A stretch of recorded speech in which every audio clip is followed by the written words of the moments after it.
If you actually pay attention, you usually never fall in love or never realize that you're in love when you're in a state of ecstasy. That's not what happens. You realize you love someone when you are aware of a lack in your heart, when you are aware of a pain. Where your mind goes to when you're in pain tells you what you value, tells you where you derive your self esteem from. And when we're in love, we use the partner as a source of self esteem. That's pretty much what happens, right? And so, if everything is perfect, if everything is happy, if the person doesn't feel some pain, that realization that I'm in love with you may come a little later than you want it to come. Like they will realize it eventually, but pain, not traumatic pain, but general normal pain of life. Maybe you're working too much this month, and that casts a shadow of doubt in their mind. And that pain divides them from the inside, like a divided army. And through divide and conquer, that pain causes them to fall in love with you, makes them realize that they love you, right? And the key to when people fall in love, it's never a rational experience, right? It's a deeply emotional experience. And because of that, when we're making people fall in love, a lot of people, for some weird reason, try to go the rational route. They try to think of why you guys are compatible. You look at they try to look at the sheet of paper and see how you guys are compatible, right? But the truth is, it's not a rational decision; it's an emotional. So you have to, rather than appeal to rationality, we're perfect. I have this job.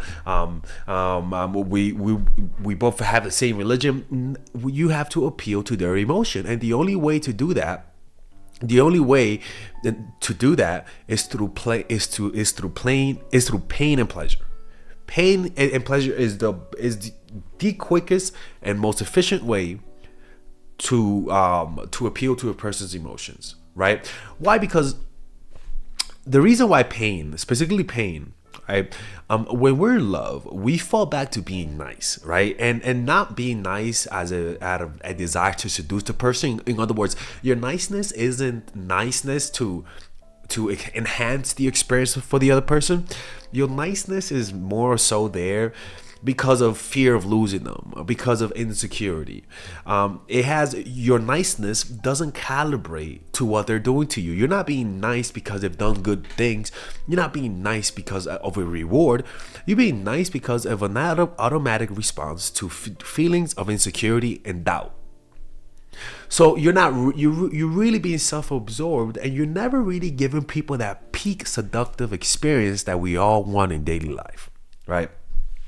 So what you want to be able to do is go beyond those limits, the self-imposed limits of being nice. A lot of people are imprisoned in a certain behavior pattern because their insecurity causes them to be nice, so they never expand the limits of what they're willing to do, right?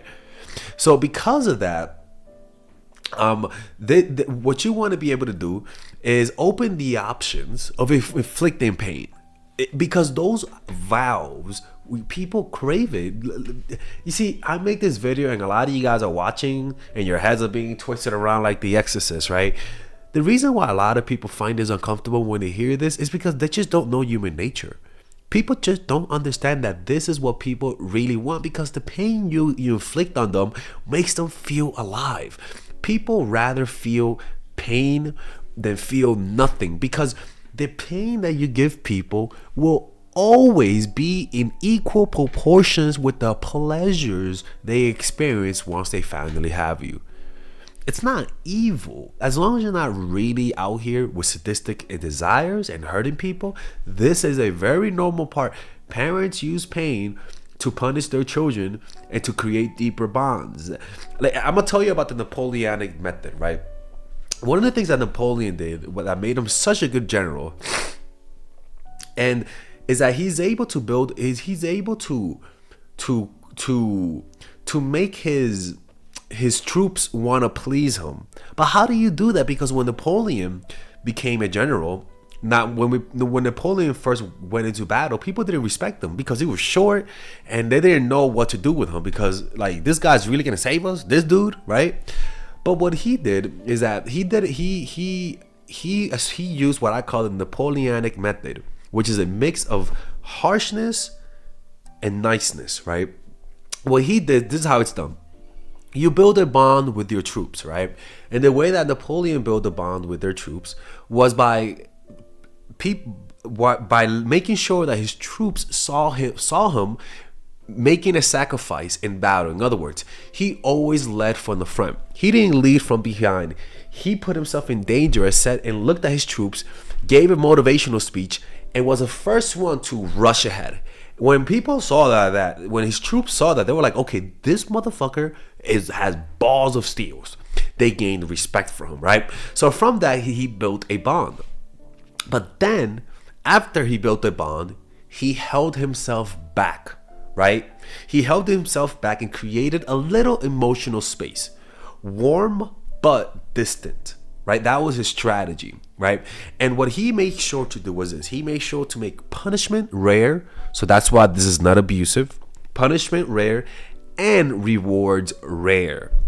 If you create that dynamic, right? Once they know what makes you happy and what angers you, they'll start acting in the ways that you want.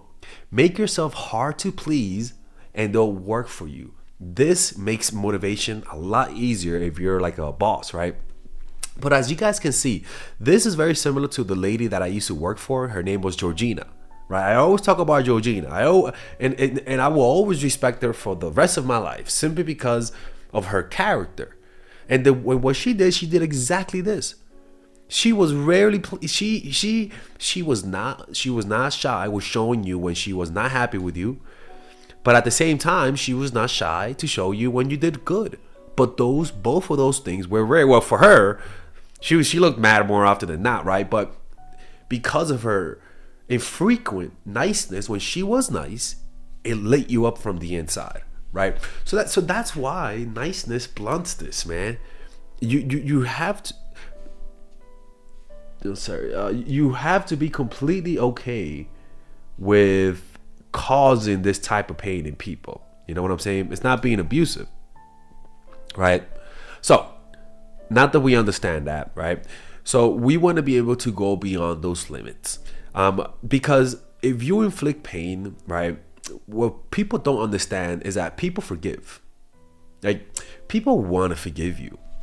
And even when they forgive you for the pain that you've given them, the reconciliation makes the experience with you even deeper. You see, the key to this is to make sure you're not really doing this to break someone down. What you're doing is that you're calibrating their dopaminergic system.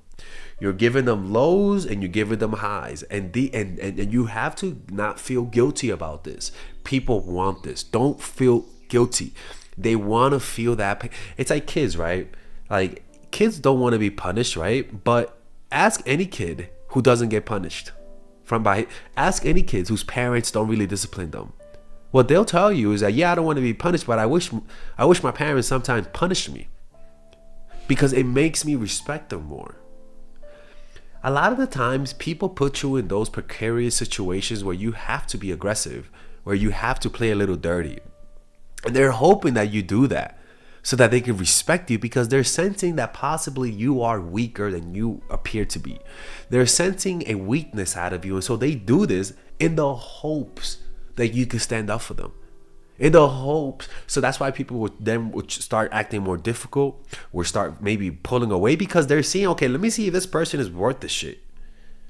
And any person who's not willing to call somebody out for being disrespectful is not worth this shit. I think yesterday I went on a date. I went on a date with this girl.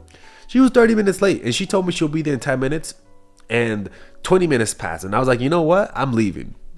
Like, I sent her a text. I was like, hey man, I gotta go. It's taking too long. I left.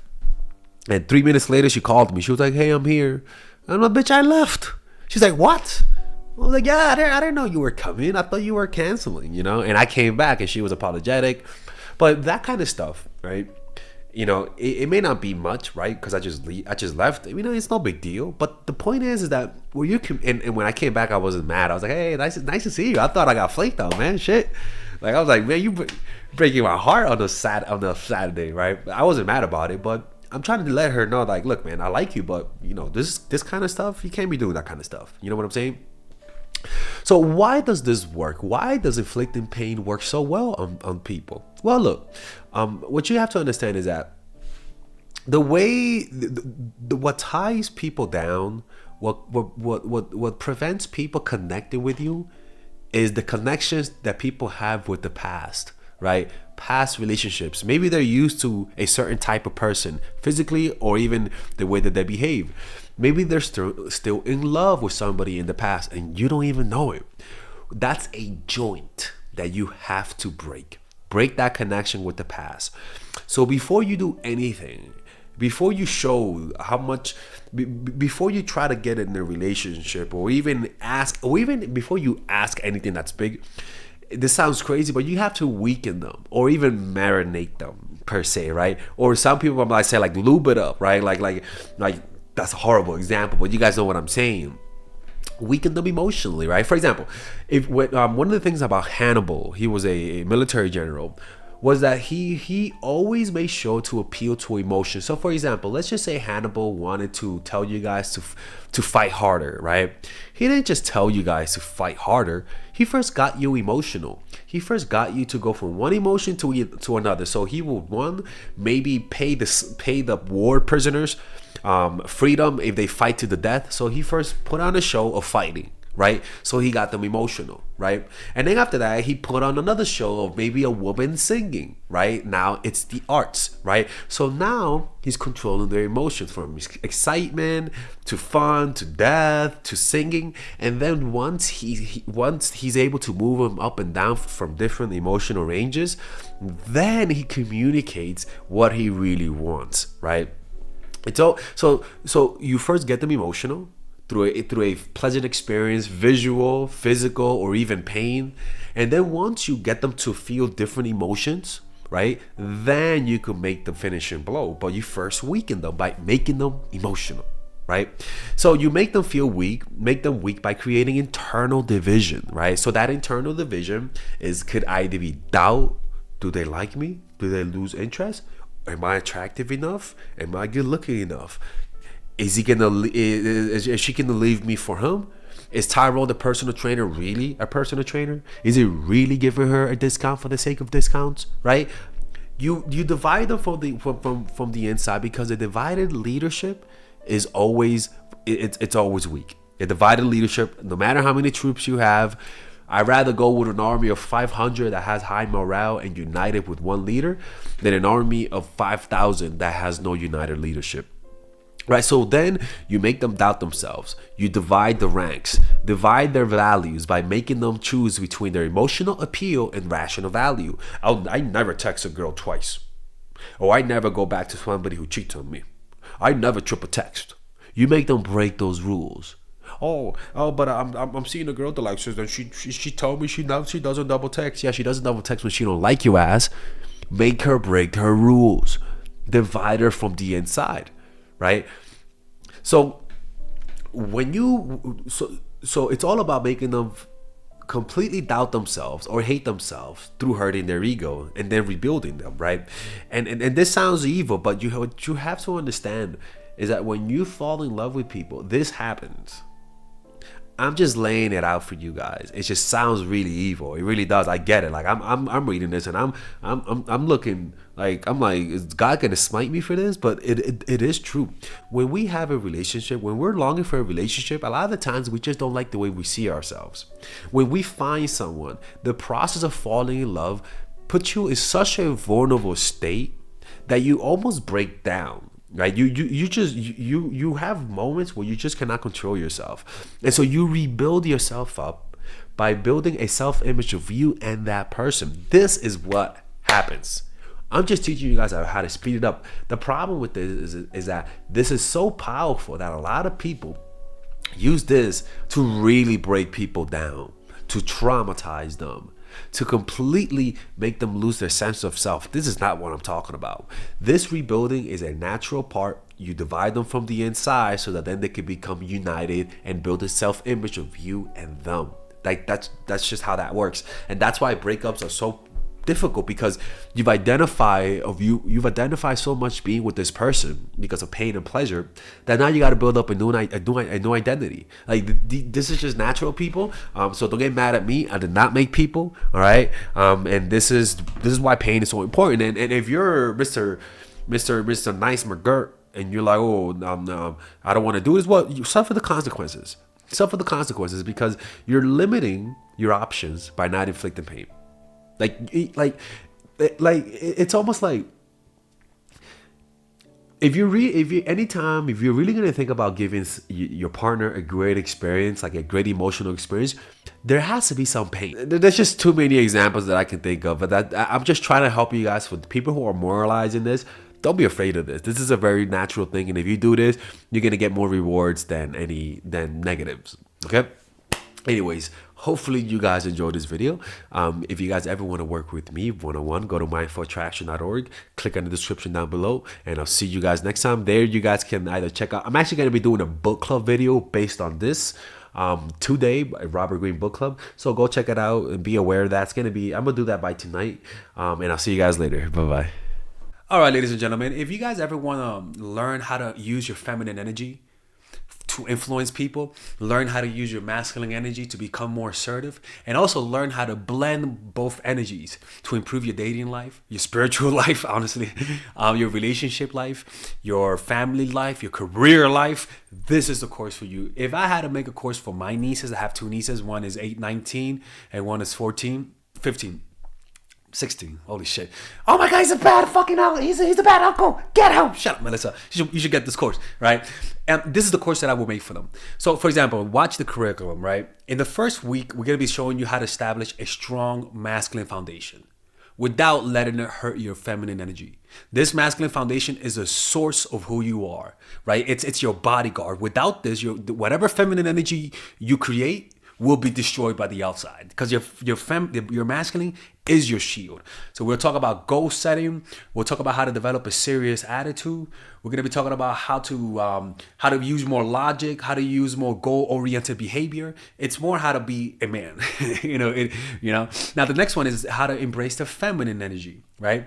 This one will teach you about how to minimize excessive masculine traits, developing self-awareness, healing abundant feminine energy, regulating your emotion, mastering voice qualities and facial expressions, surrendering control, and allowing pain to be felt. This is honestly, this will supercharge, like Kaioken, your masculine energy. After that, we have femininity in the workplace, and how to be feminine in the workplace without letting people take advantage of you, and the nuances of how women on power should behave versus women who are subordinates in the workplace, and even the dress code. This is based on psychology, people. It's kind of insane. I'm actually excited about this one. The next week, we talk about navigating the labyrinth of male and female friendship, and this a lot of women find confusing, so we talk about that. And how to identify envious friends, how to identify the good friends, how to keep male friends, and how to keep female friends. Week 5, we talk about how to release the burden of the past and stop and destroy mental projections. This is actually really powerful. And then week 6, we talk about how to increase your observational power so that you could read people better. And we have a bunch of bonuses. The course starts at $99, and you guys can pre-order the course today at $69 before it goes out. If you're watching this, most likely I'm in the meditation retreat, so I will be praying for all of you guys. And just click on the description down below of the video. Right there, you'll see it, and you could pre-order that course. It's gonna be out by the end of next month or the beginning of February of March. One of the two, people, because I have a 10-day retreat to do, and I want to finish the course after the retreat, because I think the ideas are gonna be so much better. All right, man. I'll see you guys later. Pre-order, man. I'm closing the channel. What we really think of them. We smile at Testing. Eventually, this becomes a habit. We are nice even when Testing. I'm testing. All right, guys, we're gonna have a brief intermission so that I can tell you guys about our new bundle that we're doing, where you guys can purchase all of my courses and get it at a discount. So this bundle is pretty much the bundle where you could just buy all of my courses. You could buy Nice Guy, which is a training course on how to come across more assertive, how to come across more confident, how to not give off nice guy vibes. You guys can get access to Dark Game, which is my full dating course on how to meet women in different scenarios, how to attract women, how to make sure you don't come across as creepy, and essentially how to act like a man and not act like a doofus, to be quite honest with you. And you get all of these bonuses, which is the bonuses of Dark Game, the bonuses of Practical Mastery, which is about how to master a skill, Social Mastery, which is how to master your social life, and the Laws of Human Nature, which is a book club videos that I had dissecting Robert Greene's book. All of this is naturally at around naturally is at $346, but you guys can purchase this bundle and get it at what's the price again? Get it at 238 pretty much. So you guys can purchase it right now. It's a money back 30-day money back guarantee. It's a good way to, rather than just buying them individually and paying extra, you guys can just purchase everything at a discount price. Now, the only thing I don't like is the fact that I'm giving you a lot of information at the same time. That makes me kind of scared, because a lot of times people don't do the things that I teach when you get too much information. But I've gotten too many requests to do this, so I'm just satisfying you guys. Purchase it right now by clicking on the description down below where it says purchase the bundle. All right, let's continue with the video.